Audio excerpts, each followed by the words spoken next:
Welcome back, everyone, to another episode of Grow Your Path to Wellness. If this is your first time listening, my co-host Kelsi and I bring a new wellness guest every week to chat about all sorts of diverse wellness topics. We talk on Sundays and usually try to post the episodes on Sundays as well. This week, Kelsi is, again, being a little mermaid and on the beach on vacation, so we're very jealous of her. So it's just me today.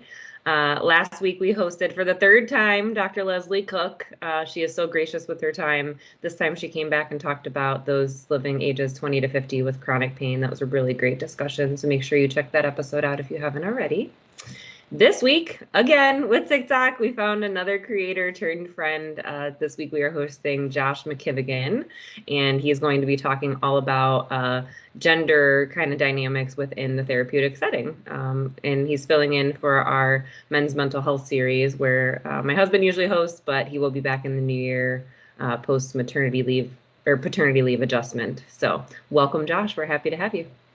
Thank you very much. All right, Josh. So tell us a little bit about yourselves. Who are you? What's your background? What do you do? So I am a licensed professional counselor from Pennsylvania. I work primarily with high school students in a school setting. I've been a therapist for 10 years now. I've worked in residential settings where kids would live and stay at a location, and I've gone into homes as well. So I've done a variety of different things through the years. Wow, that 10 years, that's a long time. What made you choose the population you work with? I really have I feel like a natural fit and a passion for working with the teenage population. I think hearing different things like they can't get better, or some like the negativity and stigma that's gone towards teenagers, I've wanted to push back on that. I love when I see them make progress and improve relationships, grades, meet their goals. It's a fun population to work with, and it's like a natural fit for my therapy style as well. I'm not I can do play therapy, but I'm more of a talk therapist style person. Mm-hmm. That's great. And it takes a special person to work with any age of child. So thank you for being there for them. They definitely need that at such a challenging time in their life. I do kind of 15, 16 and up, and I kind of joke and say it's like where they have a light at the end of the tunnel if they're not in a great situation. Anything younger than that is just tough sometimes. So it really is. Yeah. All right, so we're going to jump right into these bullet points. We so appreciate you filling in for the men's mental health series. Usually my husband, Tommy, kind of comes and brings a topic, and we shuffle around things and really give a space to spotlight men's mental health, so I appreciate you filling in. One of the first things you brought up was a male therapist working with female clients. Can you kind of talk on that? Yeah, as we talked about just some different things we could speak to on the podcast today, one of the things that really stuck out to me as I talk about men's mental health is I also have this perspective as a male therapist who works primarily with female clients. It's much harder to get males to come in the office. There's a lot more stigma attached to mental health that I've observed on the male side. So I hear a lot of the concern, as well as observe some of it as the boys come in to talk from the female side. And it's really kind of created a really interesting viewpoint of how adolescent and men's mental health looks, by kind of understanding the female perspective as well, to add on to my other observations and what I've learned. Yeah. So, and I think that's interesting too. For myself, I've noticed, and I don't work with them nearly as much as you do, but for the younger clients that I have, even up to 20, 21, 22, they're woke.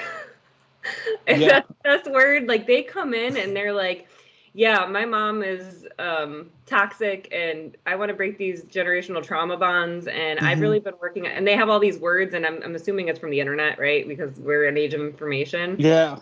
So I've really seen that improve, I guess I would say, as far as the stigma. It's not entirely gone, we know, or we wouldn't have this series. But do you see that improving even with the younger males that you're working with? Do you see them being a little more open, or is that a big barrier you still have to overcome to get them in the office? I still see it as a barrier, probably more with the athlete type student than like the non-athlete type student. I see a lot where like their dating partner or a close female friend tends to like almost ends up like their own therapist, and then I'm like kind of like saying it's great you're there for them, but how can you help your friend get professional help, and you can balance that out between being a friend and not being their therapist. And I think that's a big need I'm observing is the guys need to talk, but they're leaning on their female friends or their partner for those conversations.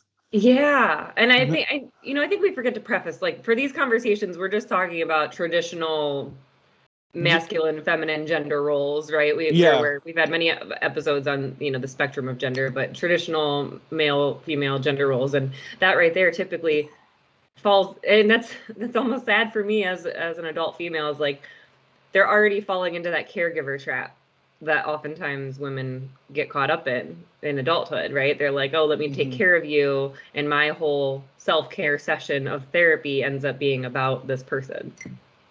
Yes, very much so.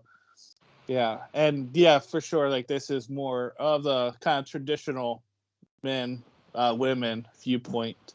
I know the school I'm with and work with, we have a very large LGBTQ plus population.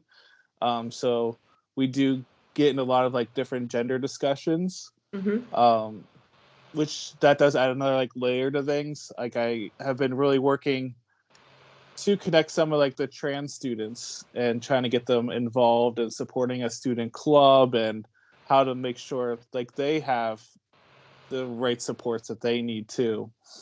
Do you see any unique needs as far as trans men? Or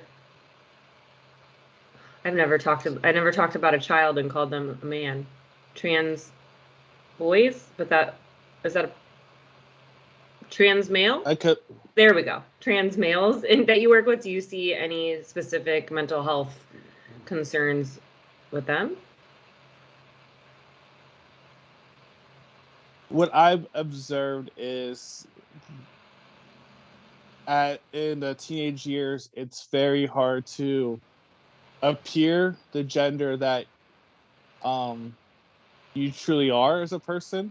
You still kind of appear the biological side of things, less of the medical transition has occurred. So it's like how to fit in and facing a lot of like bullying or hiding who you are, which is really painful, and not being understood and getting dead named very often.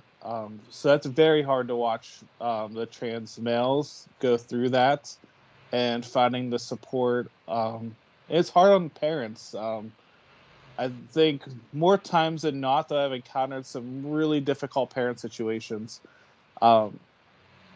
They want to support, but maybe not at the same speed of transition as the adolescent wants to go, if that makes sense. They want the same goal, but not the same speed. That makes sense. Can be a. So do you see, as far as the parents in those traditional male gender roles, like as far as a father or whoever their male parental part unit is, do you see any like stigma or anything coming from them, or more support from males as far as mental health and when their kids are seeing you? How does that play out?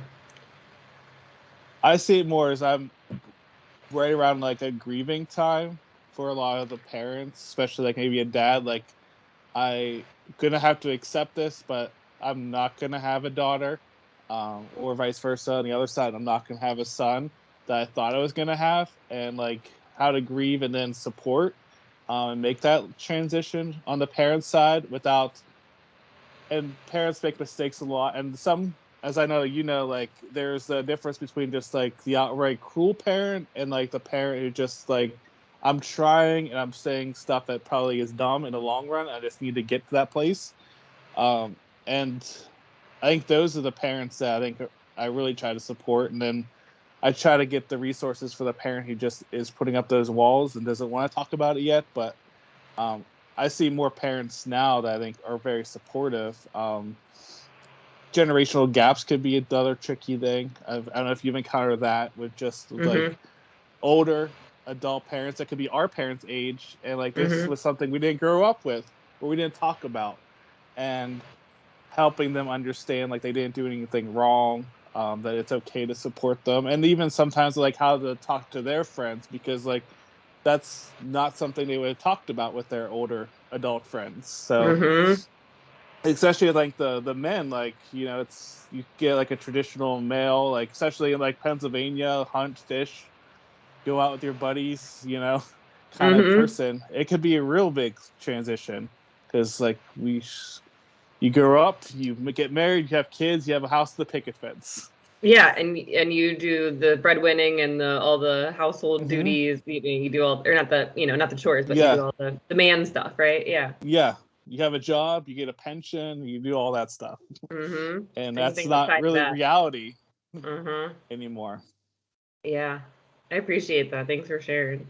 And You're this welcome. kind of maybe flows along with that, but you were talking about the secrecy of men seeking help, and I really am excited about that little topic. Like, it's almost a secret for men to seek out any sort of treatment or help.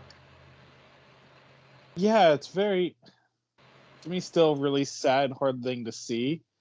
And that's, I observe as I don't know how you've up here with your work, but it's almost like a very distinct gender difference right now, is that I don't want my friends to know that I might be depressed or anxious.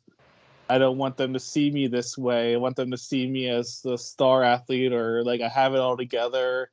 And that presentation of like having it all together, and then you're not, just like watching these like young men like crumble under that, and how to help them see as, and like I think my role as like a male therapist, to see like you can be both, you know, feel, and you can both like go out and enjoy, you know, athletics or having a job and reaching your goals. It doesn't have to be one or the other.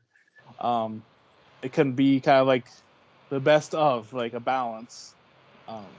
So yeah, I think it's very hard to see right now some of the work that the boys need to still do to feel more safe to go to a therapist. I find I work a lot more with adults, so I see their help seeking typically, and when I was doing integrated care in a doctor's office, that was like the first catch. Yeah, is they'll go to, it'll take them a while to get there even, but once symptoms are bad enough, physical symptoms are bad enough, they'll finally go seek a physical health physicians, doctors, advice, and then oftentimes that gets them to mental health treatment. And I find a lot of what I do is psychoeducation about, hey, your brain's an organ too. The feelings and thoughts and things are all a part of the functioning of your body. This, educating on the stress response and all those things. Do you do a lot of psychoeducation with those kiddos to help them understand that and kind of break down some of that stigma? I do, and to build off what you were just saying, I share some of my own story with that, and like that's where I see like the power of self-disclosure, because I was a guy who showed up in the PCP office as well.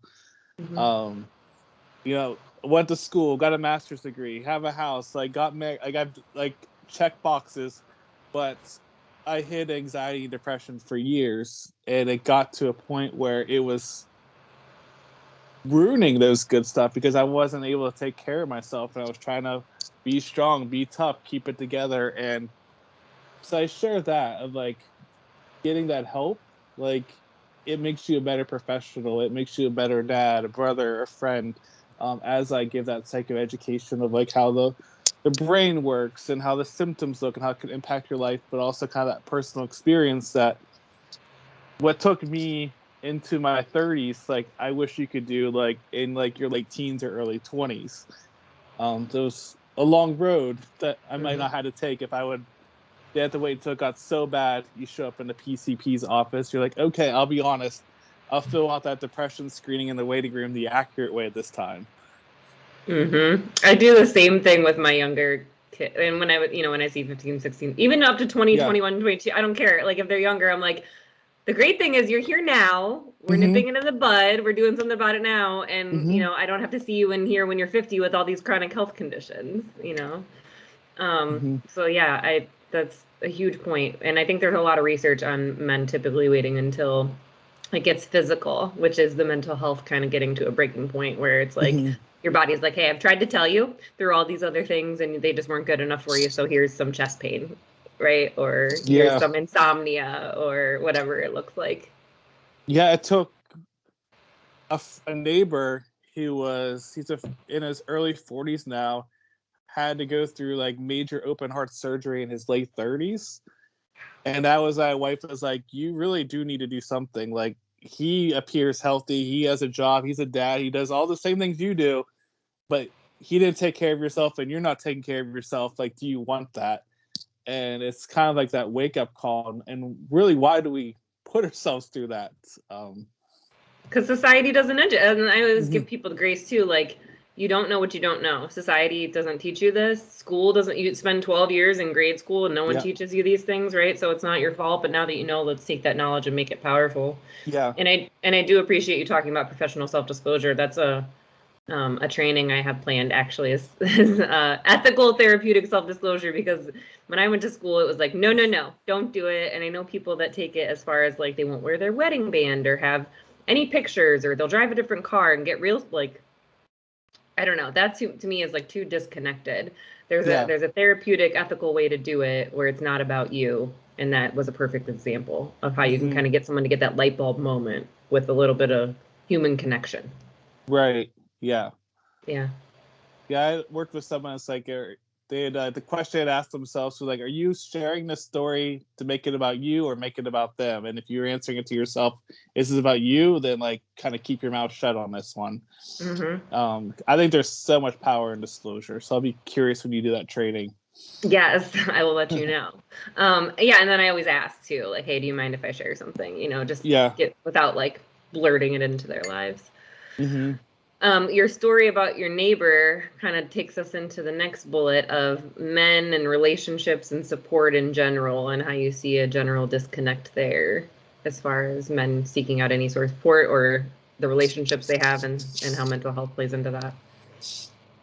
Yeah, I think kind of like you see that kind of traditional, like, guy gets up in the morning, goes to work, comes home, kind of traditional breadwinner type thing.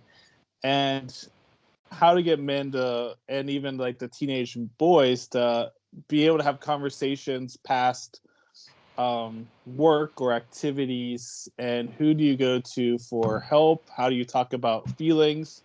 So whenever I see people come into my office, like, I'm looking for those type of resources with them and trying to explain to them, like, this impacts your physical health as well as your mental health. Like, also, like, you can't just lean on your partner for everything. Like, who are all your resources and supports? So that I start to try to like see like where can they build that connections and build that out. And I know for like where I live, like, it tends to be at times a little more rural, so it tends to be like there's a church on every street corner. So like you kind of explore that as a possible thing, and then like maybe some community things, like however their views are and where they're, what they stand for. But I think when I see like the lonely, isolated, teenage male that comes in, it's, they don't have anybody at times, and it's very difficult to work with, get them to buy into, like, it's safe to share that, because you get so isolated and you just think everyone's going to start to bully you or pick at you for sharing more than like my grades or what I like to do for fun. Yeah, mental health conditions definitely breed and thrive in isolation. So they definitely, the thoughts get worse. Absolutely. How do you see, like, as far as, because you're in the school, so now I'm really interested in how it looks now. As far as like the socialization part, because what you just explained, it's almost like for traditional males, it's not even in their radar to seek out support and build relationships with people and talk about deeper level things. Whereas for traditional female roles, that's encouraged. Yeah, I observe the guys are talking in a traditional sense. They're talking to females and not to each other. And I think that's where, at times, I think boundaries things start to get blurred, and like some unhealthy things do start to pop up. I've been doing a lot around like consent, around like how to help females establish boundaries with boys, and around it's kind of an uncomfortable topic because like some of these guys think there's more to a relationship than there are with like the females, and they've shared so much that they develop an attraction, and it becomes a kind of a messy situation.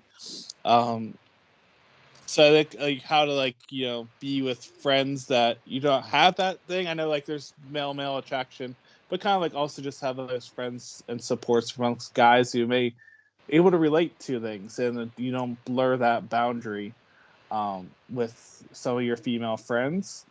So I see like that's a big thing, how to get guys to talk to one another, and that's a bit of barrier. I know when I first took on the role I got, the principal at work, he said, I really don't want this to be a place where the only people you see are anxious girls all day long.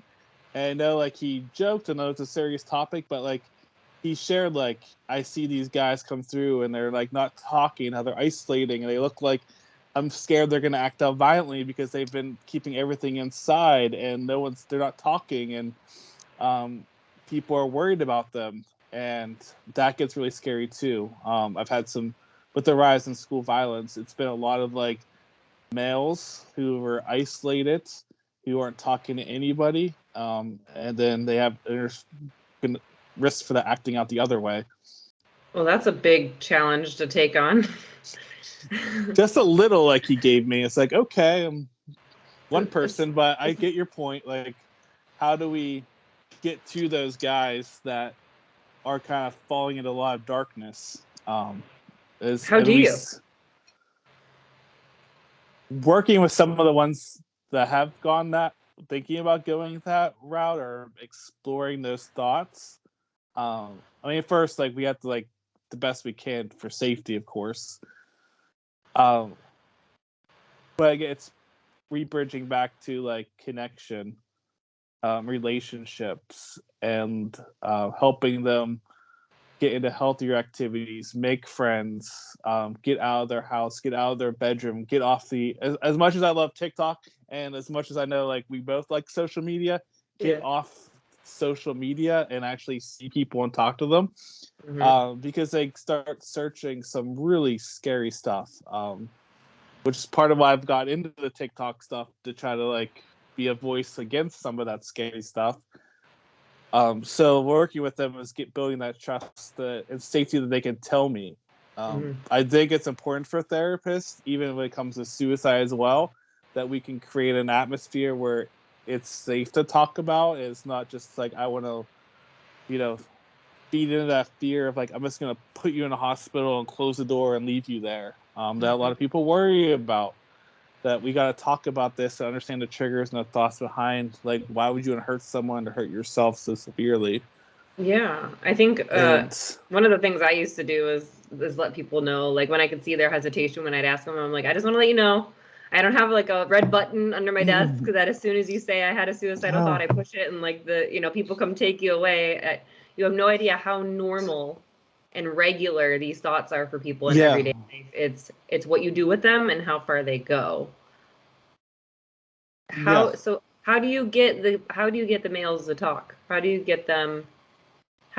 So like, I've noticed with my adult males, when I ask them, like, do you have any friends that you feel like you can talk to about this, or like, is that someone that you can express these emotions to? They're like, and I'll ask them how the conversation goes. They'll be like, yeah, so I said that I was like, I don't know, feeling kind of shitty today. And then my friend was like, yeah, dude, that sucks. She is, because it'll be like a girl problem. They'll be like, yeah, she sucks. You should get rid of her or whatever. And then they're like, so anyway, the video game. And it like just moves right on. Yeah. So how do you help them foster that safety within their own male-to-male relationships? So I really lean on, like, so I have background around like structural family therapy and that like lateral level joining of like just that basic, I like football, you like football, and then getting it up in that higher level of joining. So a lot of times, like, and I'll talk about like football or video games, and then I might be like, oh yeah, you're supposed to be here for like this depression stuff. We probably should talk about it. We have like 20 minutes. And I like try to like make it like less intense for them. It'd be like, oh yeah, we probably should talk about why I'm actually here today. So try to create that level of being comfortable and kind of like see like, I'm not some scary person either. I'm just not some weird guy that just wants to talk about feelings all day. Like I am a little bit, but like that we can connect at that human level as well is so important. I think, I like have like how students talk, and like someone came to me through like a friend. They're like, my friend says all you talk about with them is basketball. Like, why do you do that? I was like, one, I can't talk about that.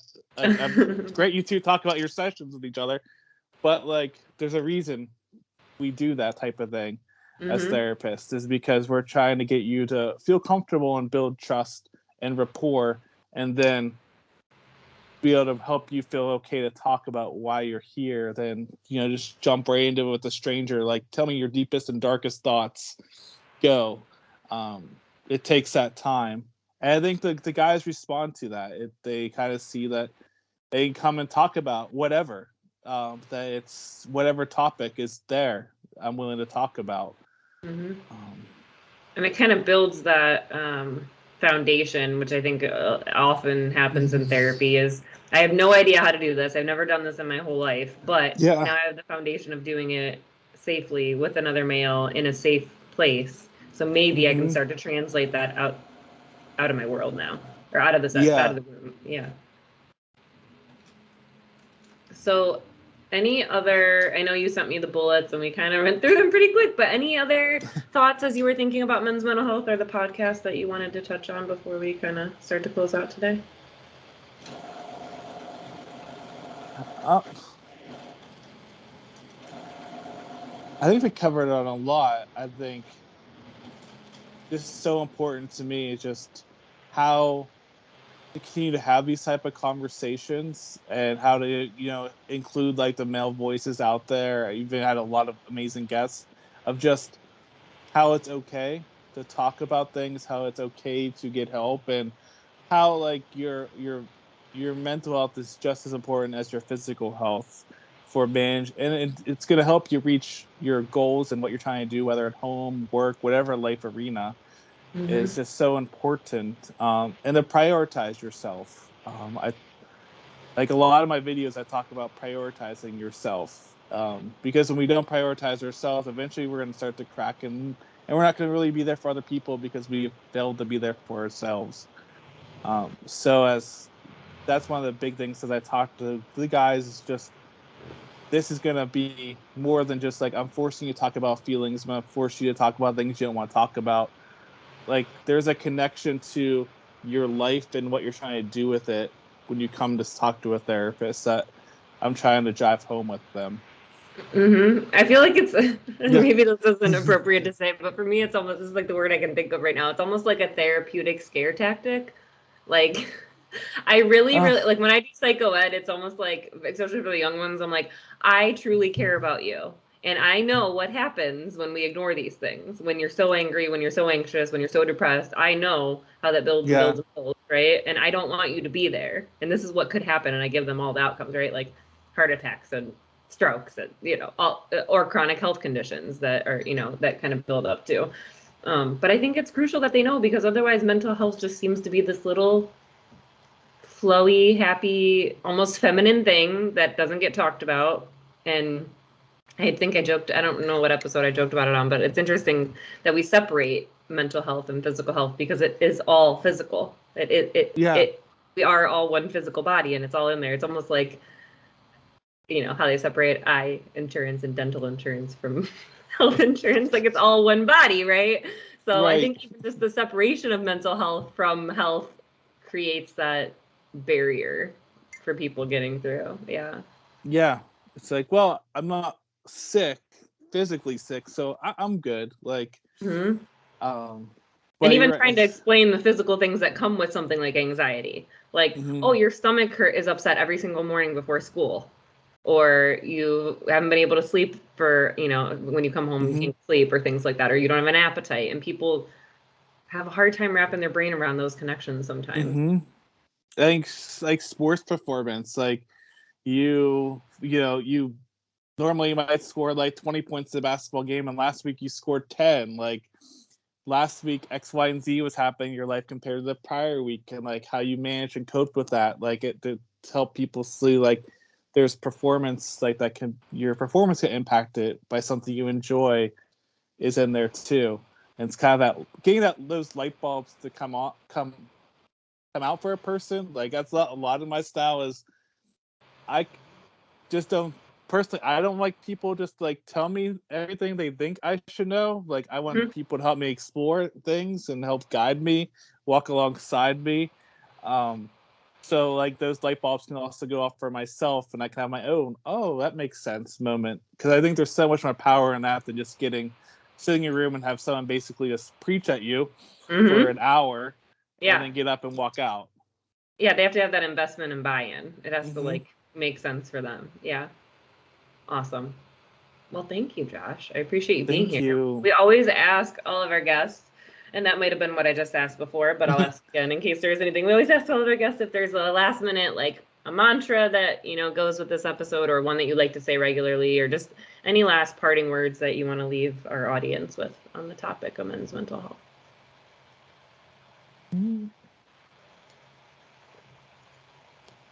Just that it's okay, and it doesn't mean you're any less than a man because you need help.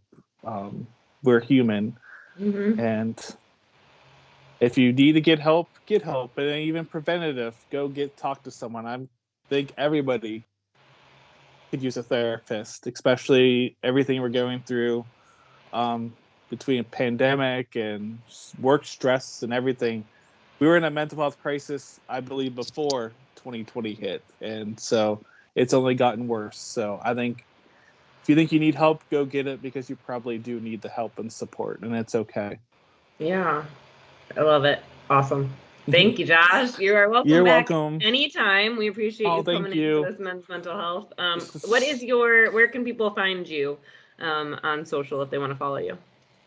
So TikTok will be life.with.josh is the best way to find me, is ever on TikTok.